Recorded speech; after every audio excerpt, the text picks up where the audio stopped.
Most people speak of success as if it were a treasure hidden by cruel chance, reserved for the fortunate few. But the truth is far less romantic and far more demanding. Failure is not the mystery. Failure is easy. It asks nothing of us. Success, however, requires honesty with oneself, the courage to face discomfort, and the discipline to persist when the road grows hard. Many never succeed not because the path is closed, but because they quietly refuse to walk it. The harsh truth is that the gate is narrow, but it is not locked. Comfort is the silent enemy of growth because it whispers softly, never shouting, never threatening, but lulling the soul into a slow decline. Most people think danger lies in hardship, in failure, in risk. Yet it is not the storms that destroy a person's potential, but the cushions of safety where one settles too long. Comfort feels like peace, but in truth it is a trap that binds ambition, weakens resolve, and slowly steals the sharpness of the human spirit. Growth, by its very nature, is uncomfortable. It stretches, it tears, it challenges, and it unsettles. But comfort persuades us to stay where we are, telling us that ease is better than effort, that rest is better than pursuit, and that safety is better than the uncertainty of becoming more. The tragedy is that comfort looks so innocent. It asks for nothing heroic, it doesn't demand sacrifice, it simply invites you to remain as you are. A person begins with a dream, a vision of who they might become, but as days pass, the temptation of comfort grows stronger. Why take the risk when you can stay secure? Why endure the pain of discipline when you can enjoy the ease of distraction? Slowly, dreams fade, not with a dramatic collapse, but with a quiet surrender to convenience. Comfort seduces us into believing that today's rest will not harm tomorrow's success, but in truth, every compromise stacks like bricks in a wall that separates us from growth. Consider the athlete who trains relentlessly. The soreness, the exhaustion, the discipline, none of it is pleasant. Yet it is that very discomfort that carves strength into their body and resilience into their mind. Compare this to the one who chooses comfort, who skips the struggle in favor of ease. Both begin with the same human potential, but over time, the one who embraces discomfort grows beyond measure, while the one who clings to ease decays in strength and spirit. The same principle applies to every pursuit, business, learning, relationships, or faith. Comfort is always the easy choice, but it is also the choice that ensures stagnation. Growth does not come through what feels good in the moment. It comes through resistance. Muscles grow by straining against weight. Knowledge deepens by grappling with difficulty, and character strengthens by enduring trials. Comfort removes resistance, leaving us unchanged. People often pray for success, for wisdom, for strength, yet when given the opportunity to step into the hard places where those virtues are formed, they retreat to comfort. They fail to see that the very discomfort they avoid is the answer to their desire for growth. What makes comfort dangerous is that it feels justified. Society praises convenience, technology promises ease, and many voices around us say, "You deserve rest, you deserve pleasure, you deserve to have it easy." And while rest has its place, when it becomes the goal rather than the recovery, it transforms into poison. True rest refreshes you for the next climb, but false comfort persuades you never to climb again. Many lives end in regret, not because of what was suffered, but because of what was never attempted. The enemy was not hardship but comfort, which silently persuaded them that enough was enough long before their potential was reached. Growth always begins with a decision to step beyond what feels safe. It demands courage to face the unknown, to risk failure, to endure the pain of progress. Yet in that decision lies freedom. For the one who lives in comfort may avoid pain, but also avoids transformation. They remain the same year after year, growing older, but not greater. The one who embraces discomfort may stumble, may fail, may ache, but they also rise, they also learn, and they also discover the strength that comfort would never have revealed. The harsh truth is that most people choose comfort, and in choosing it, they forfeit the life they might have lived. They mistake the absence of struggle for happiness, when in reality, it is the presence of challenge that gives life meaning. Comfort promises peace, but delivers emptiness. Growth promises pain, but delivers purpose. Between these two choices lies the destiny of every person. To reject comfort and embrace the uncomfortable path is to honor the potential within you. It is to refuse to let ease silence the call of greatness. Comfort is indeed the silent enemy of growth, and the sooner one sees through its disguise, the sooner one begins to live not in the shadow of what could have been, but in the fullness of what one was meant to become. Desire without discipline is only daydreaming because wanting alone has never built a life, never written a book, never built a business, never transformed a soul. Desire is the spark, but discipline is the fire that sustains it. Every person carries desires within them, dreams of success, visions of impact, hopes of becoming more than they are. These desires are powerful, but by themselves they are fragile, like smoke that vanishes with the first gust of doubt or laziness. Without discipline, desire is nothing more than a fantasy dressed in beautiful words, a picture painted in the imagination, but never brought into reality. Discipline is the bridge between wishing and becoming. Many people imagine the life they want, speak about it with passion, and even feel the emotion of it as if it were real. But when the morning comes and the alarm rings discipline, or the lack of it reveals the truth, the one with discipline rises, even when tired, even when uninspired, because they have chosen action over excuse. The one without discipline silences the alarm, postpones the effort, and convinces themselves that tomorrow will be different. Desire fills journals and conversations, but only discipline builds results. The world is filled with people who desire greatness, but it is built by the few who discipline themselves to pursue it daily. A student may desire knowledge, but without the discipline to study, the desire withers into ignorance. An athlete may desire victory, but without the discipline to train, the desire dissolves into defeat. A person may desire a better life, yet without the discipline to change habits, the desire fades into regret. In every example, desire alone is powerless. It is discipline that gives it flesh and breath, and turns it into something that lasts. Discipline is often misunderstood as punishment, as if it were the enemy of joy. In truth, discipline is the friend of desire, the guardian of dreams. It takes the wild energy of wanting and shapes it into a path, step by step, choice by choice. Discipline does not ask, "What do you feel like doing?" It asks, "What must be done?"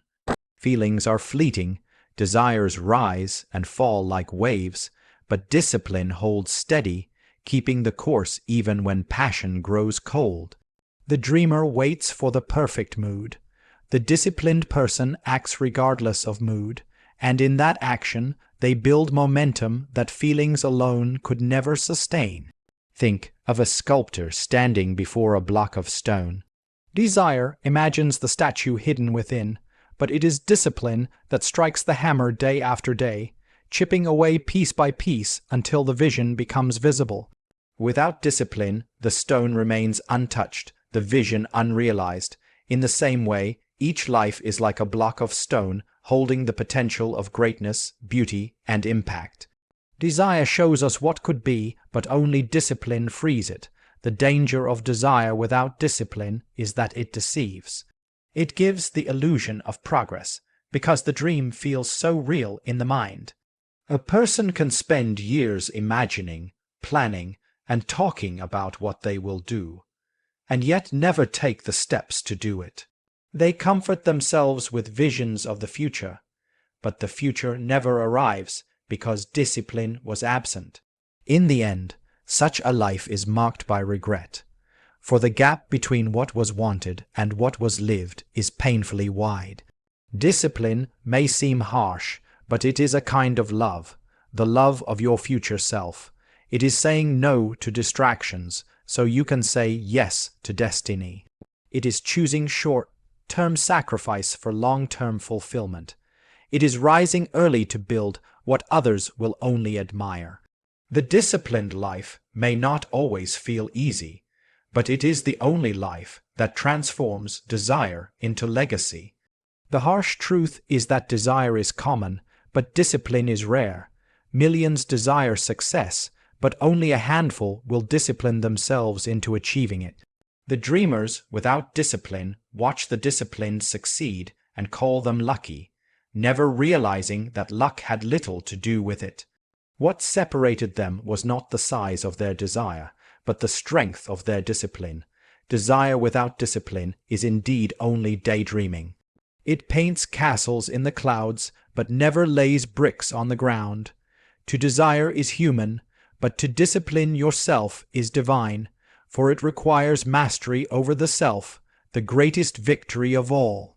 The choice is always before us, to live as dreamers who only imagine, or as doers who endure the discipline to turn desire into reality. The future does not belong to those who only want. It belongs to those who want deeply enough to work daily, persistently, and faithfully until their dream stands solid and undeniable before the world. Excuses build walls higher than any real obstacle because they are not made of stone. Yet they are often harder to tear down. Obstacles in life, lack of resources, lack of opportunity, unexpected hardship are real, but they are rarely insurmountable. Human history is filled with men and women who faced far greater challenges than most, and yet overcame them through persistence, creativity, and faith. What truly defeats a person is not the obstacle itself, but the excuse that convinces them it cannot be overcome. Excuses are invisible prisons, and the tragedy is that most people build the walls themselves and then settle comfortably inside. An excuse is easier to make than an effort. It is a ready defense against responsibility, a soothing balm to cover the sting of inaction. When faced with difficulty, the mind quickly offers excuses. I don't have enough time. I'm not talented enough. The conditions aren't right. I'll begin tomorrow. Each excuse may seem small, even harmless, but each one adds another brick to the wall. Over time, the wall grows so high that the person no longer sees the possibility beyond it. They mistake the wall they built for the limit of their potential. Excuses are seductive because they allow comfort without guilt. They give a person permission to remain where they are while pretending they had no choice. A man may dream of writing a book, but when the blank page stares back, he tells himself he is too busy. A woman may desire to start a business, but when fear whispers, she convinces herself she lacks the resources. In each case, the obstacle is not time, money, or fear itself. It is the excuse that transforms challenge into impossibility. Where effort might have opened a path, the excuse seals it shut. What makes excuses more dangerous than real obstacles is that they live within. A mountain can be climbed, a lack of knowledge can be corrected, a failure can be recovered from, but an excuse is chosen, accepted, and embraced. It allows a person to surrender before the battle begins, and once the habit of excuse-making takes root, it spreads into every area of life. Soon, the wall stands not only in one pursuit, but surrounds the entire life, keeping the person locked in mediocrity. Excuses also distort perspective. They magnify difficulties and minimize possibilities. A single rejection becomes "I'll never succeed." A small setback becomes "it's not worth trying again." Excuses turn a bend in the road into a dead end, and because they are self-created, they are endlessly renewable. There is always another reason, another justification, another story to explain why today is not the right time. Thus, a life can slip by in a fog of excuses, and the dream once burning bright becomes a dim memory of what might have been. But the truth is that excuses crumble the moment they are exposed by action. The person who says they have no time discovers that even 15 focused minutes each day begins to change their world. The one who claims they lack talent realizes that skill grows with practice. The one who waits for perfect conditions sees that progress comes not from waiting, but from beginning where they are. The wall of excuses is not real stone, it is paper thin, yet it feels stronger than iron until a person dares to act. Excuses are not torn down by wishing, but by responsibility. The moment one accepts that the outcome of their life depends not on circumstances but on choices, the wall begins to crack. Responsibility is the hammer that shatters excuses. It forces honesty, it demands effort, and it refuses to let fear dictate destiny. Every step of accountability pulls down another brick until the path forward is revealed. The harsh truth is that most people live behind the walls they built, never realizing that the obstacle was never as great as the excuse. They admire those who succeed and imagine they were given advantages, when in reality, they were given the same obstacles but chose not to hide behind excuses. The difference between the ordinary and the extraordinary is rarely the size of the challenge. It is the refusal to let excuses define the response. Excuses build walls higher than any real obstacle, but walls can be torn down. Each time a person chooses action over justification, the wall weakens. Each time they accept responsibility instead of blame, the wall lowers, and one day, what once seemed impossible becomes simply the next step. The choice is always present, to continue stacking excuses into a fortress of regret, or to dismantle them brick by brick until freedom and growth are within reach. The obstacles outside may be large, but none are greater than the excuses within. To conquer them is to discover that the path forward was open all along.